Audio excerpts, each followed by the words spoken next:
بسم اللہ الرحمن الرحیم الحمد للہ رب العالمین ثم الصلاۃ والسلام علی رسولہ الامین وبعد۔ امید کرتا ہوں میری آواز سب کو آ رہی ہوگی، اگر آ رہی ہے تو مجھے پلیز جی سر کنفرم کر۔ کلیئر ہے، الحمد کلیئر ہے۔ للہ جی شکر۔ تو آج ہمیں جو ہے نا حرف جر کا کام جو ہے وہ تمام کرنا ہے انشاءاللہ۔ کافی ہفتوں سے ہم کر رہے ہیں حرف جر، اب ہمیں دوسرے موضوع کی طرف بڑھنا ہے۔ تو آج ہم کوشش یہ کریں گے کہ حرف جر کا جو موضوع ہے یہ جتنا ہو سکتا ہے ہم اس کو کور کر کے اور اس کو مکمل کریں گے انشاءاللہ۔ تو سب سے پہلا آج کا جو حرف جر ہے وہ ہے حرف لام۔ لام حرف جر، جب حرف جر لام ہو تو یہ یا تو لام کسرہ کے ساتھ آتا ہے یا لام زبر کے ساتھ آتا ہے۔ یہ دو صورتیں اس کی ہوتی ہے۔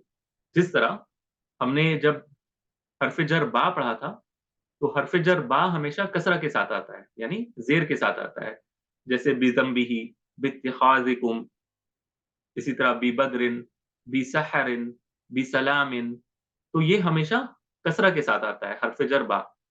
اور حرف جر لام کبھی یا اکثر یہ حرف جر لام کسرہ کے ساتھ ہی آتا ہے، زیادہ تر یہ کسرہ کے ساتھ آتا ہے، کچھ صورتوں میں یہ زبر کے ساتھ بھی آتا ہے، اور وہ انشاءاللہ ہم وقت کے ساتھ جب چیزوں کو پڑھیں گے تو ہم ان چیزوں کو کلیئر کر دیں گے۔ ایک دو مثالیں میں آپ کو انشاءاللہ بتا دوں گا تاکہ کچھ آئیڈیا آپ کو ہو جائے۔ تو یہ حرف جر لام جو ہے ان کو کن معنوں میں استعمال کیا جاتا ہے؟ دیکھیں حرف جر لام جو ہے اس کا جو بنیادی معنی ہے وہ ہے الاختصاص۔ الاختصاص، الاختصاص کس کو کہتے ہیں؟ کسی چیز کو کسی چیز کے لیے خاص کر دینا یا اس کے لیے ثابت ماننا اور دوسروں کے لیے اس کو ثابت نہ ماننا۔ جیسے اگر میں یہ کہوں کہ مثال کے طور پر یہ کتاب جو ہے یہ محمد کی ہے، یہ کتاب جو ہے یہ محمد کی ہے، تو جب میں کہتا ہوں یہ کتاب محمد کی ہے تو میں یہ کہہ رہا ہوں کہ یہ جو کتاب ہے یہ صرف محمد کی ہے، باقیوں کے لیے نہیں ہے۔ ٹھیک ہے، تو یہ الاختصاص کے معنی میں آتا ہے، یعنی جب یہ حرف لایا جاتا ہے دو اسم کے بیچ میں تو یہ ایک کو دوسرے اسم کے ساتھ خاص کر دیا جاتا ہے، اور یہ ہم مثال سے انشاءاللہ سمجھیں گے۔ یعنی یہ اونرشپ دکھانے کے لیے یا پھر اسپیسیفائی کرنے کے لیے کہ یہ کس کا ہے، اس معنی میں آتا ہے، خاص کرنے کے لیے، ایکسکلوزیوٹی جس کو بولتے ہیں، یعنی خاص ایکسکلوزیو یہ کس کے لیے ہے، خاصم خاص یہ چیز کس کے لیے ہے وہ بتانے کے لیے آتا ہے، یہ اس کا بنیادی معنی ہے۔ اب ظاہر ہے کہ جب ہم کسی کے لیے کوئی چیز خاص کرتے ہیں تو اس کی کئی ساری صورتیں بنتی ہیں، اور وہی جو صورتیں بنتی ہیں ان کو ہم ابھی ڈسکس کریں گے۔ تو سب سے پہلی صورت جب ہم کسی چیز کو کسی کے لیے خاص کرتے ہیں تو وہ ایک صورت بنتی ہے الملک کی۔ الملک عربی زبان میں کہتے ہیں ملکیت کو، جس کو ہم اردو میں کہتے ہیں ملکیت، یعنی کسی کو کسی چیز کو کسی کی ملکیت قرار دینا، اس کا اونر قرار دینا۔ جیسے اگر کوئی شخص یہ کہے المال، المال، المال لزید، یہاں پہ حرف جر لام ہے، لزید، یعنی مال جو ہے، جو پیسہ ہے وہ کس کا ہے؟ زید کا ہے۔ تو ہم نے کیا کیا؟ زید کو اس مال کا مالک قرار دیا ہے، یعنی المال لزید، المال لزید، مال زید کا ہے، یعنی پیسے زید کے ہیں۔ بات آ رہی ہے سمجھ میں؟ یعنی لام کے ذریعے سے ہم نے کیا کیا؟ زید کو مالک بنا دیا مال کا۔ کلیئر ہے؟ المال لزید، زید ایک شخص ہے، از اے پرسن، اس کو ہم نے اونر بنا دیا مال کا، یعنی بنا دیا، یعنی وہ ہم یہ بتانا چاہ رہے ہیں کہ وہ اس کا مالک ہے، یعنی ہم بنا نہیں رہے، یعنی ہم یہ صرف انفارم کر رہے ہیں کہ زید جو ہے اس مال کا مالک ہے، اونر ہے۔ ٹھیک ہے، تو یہ تو کلیئر ہے۔ اچھا اسی طرح سورہ بقرہ میں اگر آپ دیکھیں آیت نمبر 284، اللہ سبحانہ و تعالیٰ کہتے ہیں للہ ما فی السماوات و ما فی الارض۔ یہاں پر اگر آپ غور کریں تو لفظ کچھ اس طرح ہے، یہ لفظ اصل میں اس طرح ہے، لی اللہ، لی اللہ، یعنی اللہ کا ہے، اللہ کا ہے جو کچھ آسمانوں اور زمین میں ہے، یعنی اللہ کی ملکیت ہے، اللہ اس کا مالک ہے. تو ہم حرف جر لام کے ذریعے سے کیا کر رہے ہیں؟ ہم یہ بتانا چاہ رہے ہیں کہ اللہ سبحانہ و تعالی جو کچھ آسمانوں اور زمینوں میں ہے اس کا مالک ہے. یعنی ہم کہنا چاہ رہے ہیں ما فی السماوات و ما فی الارض للہ، فی الارض للہ. یعنی اس میں اصل میں یہ اس طرح تھا، اگر آپ دیکھیں تو یہ آیت اصل میں اس طرح ہے، یہ صرف سمجھانے کے لیے میں بتا رہا ہوں. جیسے ہم نے کیا نا المال لزید، مال زید کا ہے. اب یہاں پر ہے ما فی السماوات و ما فی الارض للہ، المال لزید ما فی السماوات و ما فی الارض للہ، جو کچھ آسمانوں اور زمین میں ہے وہ اللہ کا ہے. جیسے ہم نے پہلے کیا تھا المال لزید، مال زید کا ہے. اور یہاں پہ نیچے ہم نے ترجمہ کیا کیا، جو کچھ آسمانوں اور زمین میں ہے وہ اللہ کا ہے. لیکن اس میں آرڈر خالی جو ہے صرف جو ہے وہ ڈفرنٹ آیا ہے. یعنی جو اللہ کا ہے وہ پہلے بتانے کے لیے، اس کو خاص کرنے کے لیے، یعنی اس پہ زور دینے کے لیے کہ اللہ ہی کا ہے جو کچھ آسمانوں اور زمین میں. اس وجہ سے للہ کو پہلے رکھا گیا ہے. یہ بلاغت سے یا ریٹورک سے اس کا ریلیشن ہے، ہمارے موضوع سے اس کا ریلیشن نہیں ہے. صرف آپ کو یہ سمجھنا ہے کہ لام حرف جر کے ذریعے سے دو اسم کے بیچ میں ایک تعلق بنایا جاتا ہے، جس میں پہلا اسم جو ہے وہ کسی کے ملکیت میں ہوتا ہے جو دوسرا اسم. کلیئر ہے؟ یہاں تک تو میرے خیال میں کوئی مسئلہ نہیں ہوگا، واضح ہے میرے خیال میں. ٹھیک ہے. اچھا، اب اس کی دوسری صورت یہ ہے کہ جس کو ہم کہتے ہیں شبہ الملک.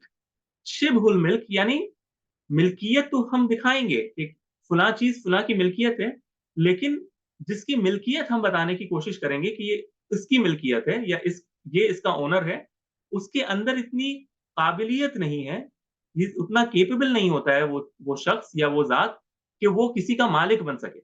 جیسے اگر میں کہوں، اب غور کریں آپ، ٹھیک ہے، جس کو انگلش میں کوازی اونرشپ بھی کہہ سکتے ہیں. کوازی اونرشپ، الباب للدار، الباب للدار، باب دروازہ، دار گھر، الباب للدار، دروازہ گھر کا ہے، دروازہ گھر کا ہے. اب ظاہر ہے کہ اس مثال کو پچھلے مثال سے ذرا آپ کمپیئر کریں. المال لزید، مال زید کا ہے. کیا زید کے اندر اتنی قابلیت تھی کہ وہ کسی مال کا مالک بن سکتا ہے یا ہو سکتا ہے؟ کیا زید کے اندر اتنی قابلیت تھی؟ یعنی زید ایک انسان ہے، اور کیا کسی انسان کے اندر اتنی قابلیت ہوتی ہے کہ وہ کسی مال کا مالک بن جائے؟ جواب ہے ہاں، بن سکتا ہے. لیکن اگلا جو مثال ہم نے نیچے دیکھا، اگلی مثال جو دیکھی، اس میں کیا ہے؟ الباب للدار، دروازہ گھر کا ہے، یعنی گھر کا دروازہ ہے. کیا گھر کے اندر اتنی قابلیت ہے کہ وہ باب کا مالک بن جائے، دروازے کا مالک بن جائے؟ کیا گھر کسی کا مالک بن سکتا ہے؟ کیا گھر کسی کا مالک بن سکتا ہے؟ نہیں سر، نہیں بن سکتا نا، کیونکہ صرف انسان ہوتے ہیں یا پھر جس کے اندر اتنی قابلیت ہو وہی بن سکتے ہیں مالک. گھر کوئی یعنی لیونگ آبجیکٹ نہیں ہے، کوئی جان اس میں ہے نہیں، یعنی اس کے ذی شعور یا ذی عقل کوئی چیز نہیں ہے جو کسی کا مالک بن جائے. لیکن ہم سٹرکچر ایسے بناتے ہیں جیسے کہ گویا باب جو ہے وہ دار کی ملکیت میں ہے، دروازہ جو ہے وہ گھر کی ملکیت ہے گویا کہ. لیکن حقیقت میں in reality it is not owning the door, the house is not owning the door, it is merely a relationship that we have created between the door and the house. ٹھیک ہے، ہم نے صرف ایک ریلیشن بنایا ہے، ایک تعلق بنایا ہے دروازے اور گھر کے بیچ میں، جس سے یہ ایسا محسوس ہو رہا ہے کہ جیسے گھر نے ہی دروازے کی ملکیت اختیار کر لی ہو، as if the house is owning the door, but in reality that is not the case.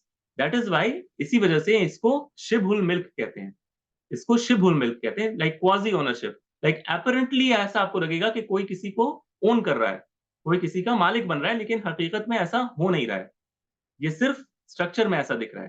اسی طرح آپ دیکھیں الغلاف للکتاب، غلاف آپ سب جانتے ہیں اردو زبان میں کور کو کہتے ہیں، اور کتاب آپ سب کو پتا ہے کہ غلاف جو ہے وہ کتاب کا ہے, کور جو ہے یہ کتاب کی ہے. تو یہاں پر بھی ایک شبہ الملک کی صورت بن رہی ہے, جہاں پر کتاب کے اندر اتنی قوت یا کیپیسٹی نہیں ہے کہ وہ غلاف کو اون کرے, اس کا مالک بن جائے, لیکن ہم نے اسٹرکچر ایسے بنایا ہے جیسے کہ کتاب ہی اس کا مالک ہے. الغلاف للکتاب, ٹھیک ہے نا. تو یہ شبہ الملک کہلاتا ہے. اگلا, اگر یہاں پہ کوئی سوال ہے تو آپ پوچھ سکتے ہیں, کسی کا کوئی سوال ہے. یہ یعنی الگ الگ طریقے ہیں لام کو استعمال کرنے کا, میں الگ الگ آپ کو اس کی یوزج بتا رہا ہوں, اور ہر میں وہ معنی جو ہم نے شروع میں بتایا نا کہ جیسے کوئی کسی چیز کو کسی کے ساتھ خاص کر دیا گیا ہو, اسپیسیفائی کر دیا گیا ہو. جیسے مال کو ہم نے زید کے ساتھ خاص کیا, ما فی السماواتی و ما فی الارض کو ہم نے اللہ سبحانہ وتعالیٰ کے ساتھ خاص کیا, باب کو ہم نے دار کے ساتھ خاص کیا, غلاف کو ہم نے کتاب کے ساتھ خاص کیا. تو جو اختصاص کا معنی ہے نا, ایکسکلوزیوٹی کا معنی, وہ ہر میں شامل ہے, بس استعمال کرنے کا طریقہ تھوڑا الگ ہے. کلیئر ہے نا؟ جی سر. ٹھیک ہے. اچھا, اگلا جو ہم کریں گے, ابھی تک ہم نے کیا دیکھا تھا, ہم یہ کہہ رہے تھے کہ فلاں کا مالک ہے, زید مال کا مالک ہے, ما فی السماواتی و ما فی الارض, جو زمین و آسمان میں اس کا مالک اللہ ہے. اسی طرح گھر کا جو گھر ہے وہ مالک ہے دروازے کا, یعنی لٹرل اگر میں کروں, لفظی ترجمہ کروں. اسی طرح کتاب ہے مالک غلاف کا. یعنی ہم نے ایک اونرشپ دکھائی تھی کہ کون کس کو اون کر رہا ہے, چاہے وہ حقیقی طور پہ ہو یا مجازی طور پہ, یا پھر just it's just giving an impression. اب جو ہم کام کریں گے وہ یہ کہ ہم کسی چیز کو کسی کا مالک بنائیں گے, یعنی وہ پہلے سے اس کا مالک نہیں تھا, لیکن اب ہم یہ دکھائیں گے کہ اب وہ اس کا مالک بن گیا ہے. جیسے اگر میں کہوں وَهَبْتُ لِزَيْدٍ مَالًا, وَهَبْتُ یعنی میں نے عطا کیا, میں نے گفٹ کیا. کیا گفٹ کیا؟ مالن, کچھ مال. کس کو؟ زید کو. وَهَبْتُ لِزَيْدٍ مَالًا, میں نے زید کو کچھ مال عطا کیا. I gave some money to زید. تو کیا زید پہلے اس مال کا مالک تھا؟ نہیں. لیکن میرے اس عمل سے ہم کیا بتانا چاہ رہے ہیں, میں کیا بتانا چاہ رہا ہوں کہ میں نے مال کو اس کے حوالے کر دیا ہے, اب وہ اس کا مالک بن گیا ہے. تو یہاں اس کو کہتے ہیں التملیک, یعنی جب آپ کسی کو کسی چیز کا مالک قرار دے رہے ہیں. تو یہ بس تھوڑا سا فرق ہے, زیادہ اس میں کوئی فرق نہیں ہے, بس لام کا ایک یوزیج ہے کہ وَهَبْتُ لِزَيْدٍ, میں نے زید کو دیا مالن.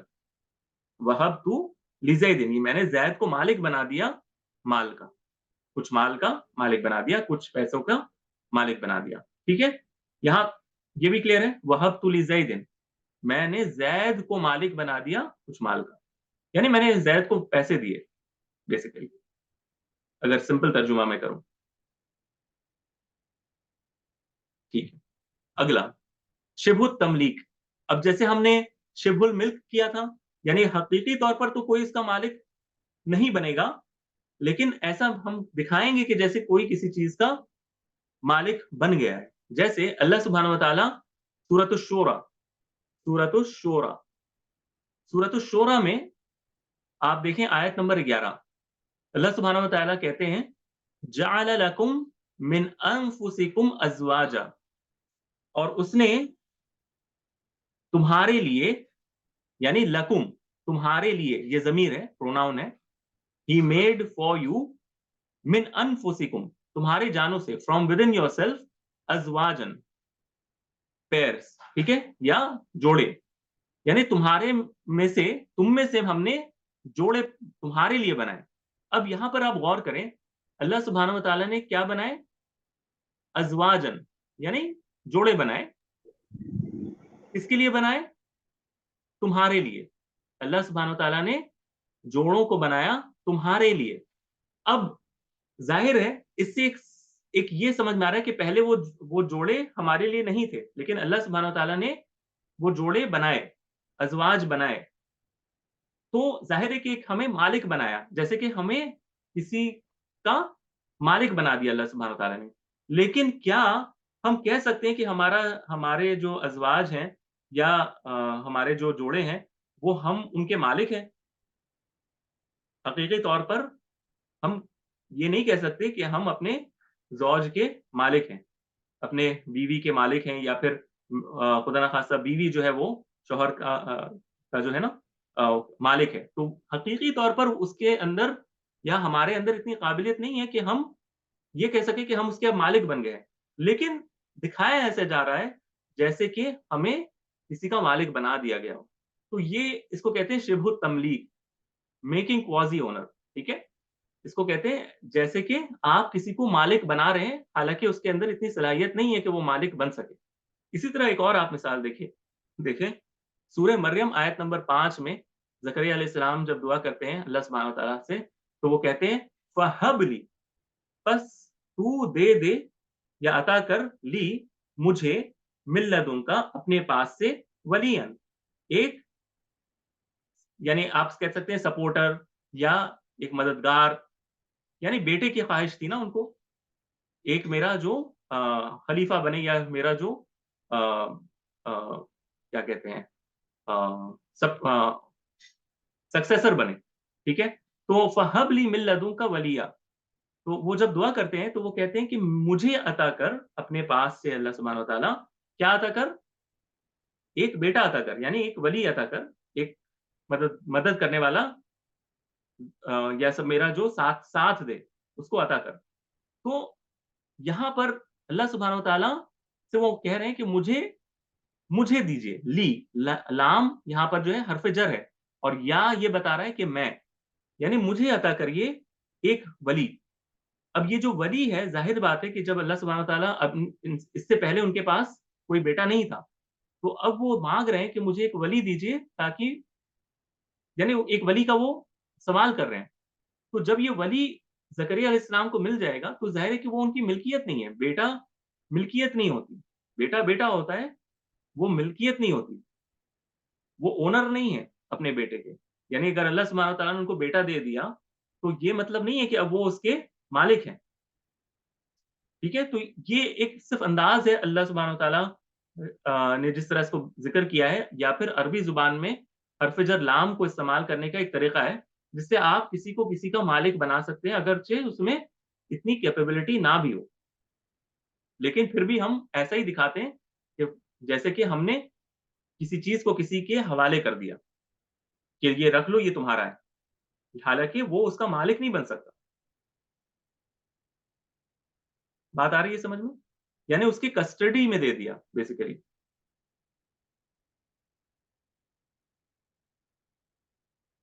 یہاں تک کلیئر ہے؟ جی سر. جی شکریہ. اچھا, اب ایک اور استعمال حرف جر لام کا ہے, وہ ذرا سا خاص معنی ہے.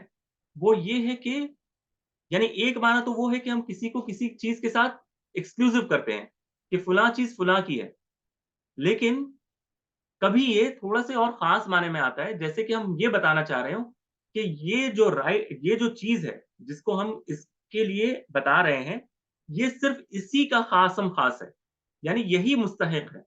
He is the one who is deserving of it, worthy of it. He has the right to say کہ یہ اس کا ہے. یعنی ایک تو یہ کہ ہم کسی کو بس کہہ دیں کہ بھائی یہ دیکھو تم اس کے مالک ہو, یہ تمہارے لیے خاص ہے, اور ایک یہ کہنا کہ یہ چیز صرف تمہیں کو لائق اور زیبا ہے, this is only deserving for you.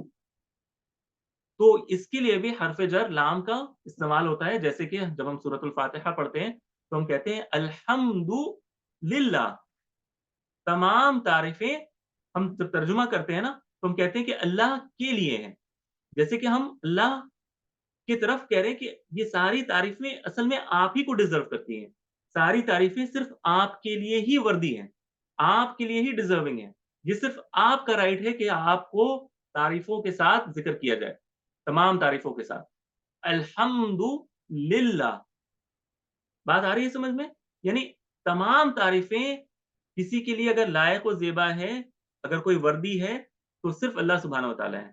تو یہ لام جو ہے نا, یہ اس کا کام بھی دیتا ہے, کسی کو کسی کا مستحق قرار دینا. ٹھیک ہے, کہ یہ اصل میں تمہارے ہی کو تم ہی ڈیزرو کرتے ہو. ٹھیک ہے, جیسے کہ اگر اللہ سبحانہ وتعالیٰ کہیں